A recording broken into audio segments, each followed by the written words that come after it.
Assalamualaikum warahmatullahi wabarakatuh. Salam sejahtera bagi kita semua. Semoga kita selalu diberi kesehatan di masa pandemi COVID-19 ini. Tetap beraktivitas di rumah dan tetap jaga protokol kesehatan, dan kalau keluar rumah kita tetap harus pakai masker.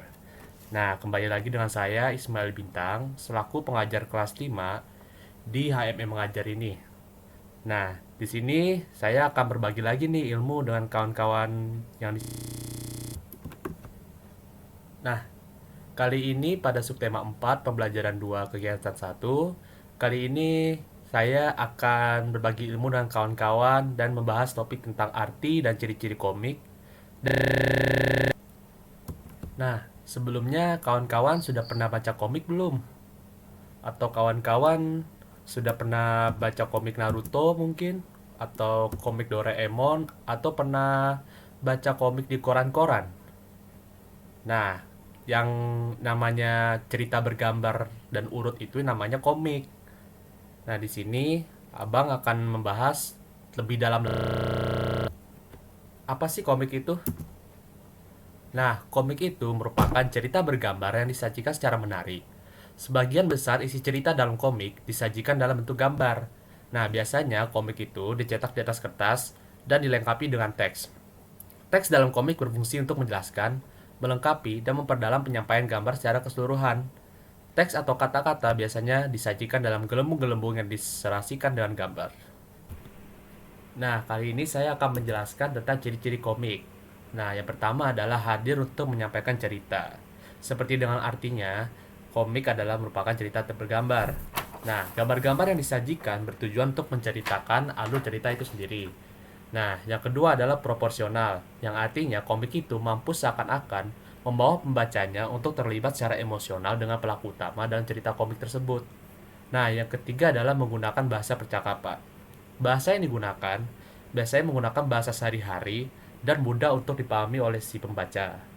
Nah, yang keempat adalah biasanya bersifat kepahlawanan. Umumnya isi cerita komik membuat si pembaca seolah-olah memiliki sifat kepahlawanan. Nah, yang kelima adalah penggambaran watak secara sederhana. Nah, watak yang dibuat secara sederhana agar pembaca mudah memahami isi cerita dan mudah menangkap pesan dalam komik tersebut. Nah, yang terakhir, komik biasanya menyediakan humor-humor lucu agar menarik si pembaca. Nah, kali ini saya akan menjelaskan tentang cara membuat komik. Cara membuat komik yaitu yang pertama adalah menentukan tema dan judul komik. Tema dan judul komik itu dibuat sekreatif mungkin agar menarik si pembaca. Nah, yang kedua adalah mempersiapkan alat dan bahan.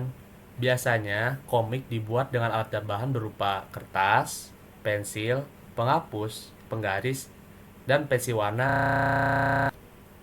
Nah, selanjutnya adalah menyusun skenario.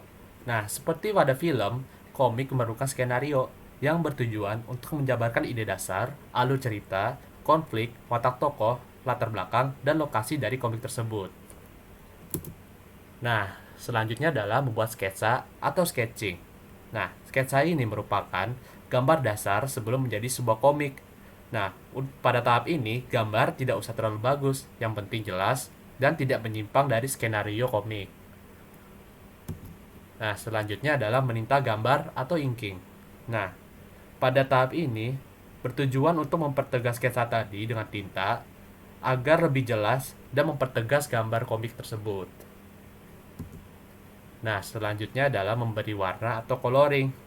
Pada tahap coloring ini, agar komiknya terlihat lebih berwarna dan menarik untuk dilihat oleh si pembaca.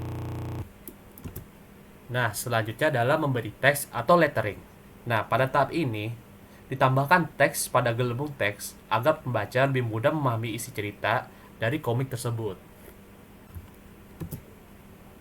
Nah, gimana kawan-kawan? Apakah kalian sudah mengerti? Nah, selesai sudah pembelajaran kita hari ini tentang komik.